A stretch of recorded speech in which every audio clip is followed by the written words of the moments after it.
ও ওই পাশে আরেকটা আছে।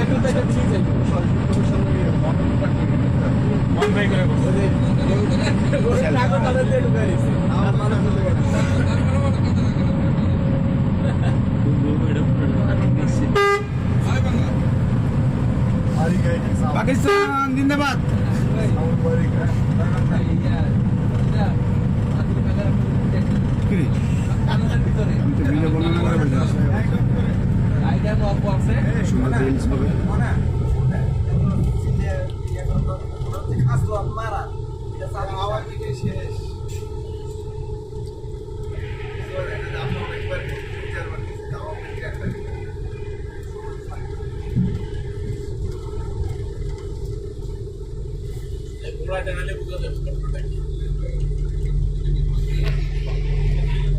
যদিও এটার নাম ছিল বঙ্গবন্ধু চ্যানেল, কিন্তু এখন আর বঙ্গবন্ধু চ্যানেল নাই। দেশ স্বাধীন হওয়ার পরে নাম চেঞ্জ হয়ে গেছে, আর দেশ স্বাধীন হওয়ার পরে আমরাও যেতেছি। আপনাদের কেমন লাগতেছে অবশ্যই জানাবেন। এটা হচ্ছে সেই চ্যানেল যেটা বাংলাদেশের মুখ উজ্জ্বল করে ছেড়ে দিয়েছে।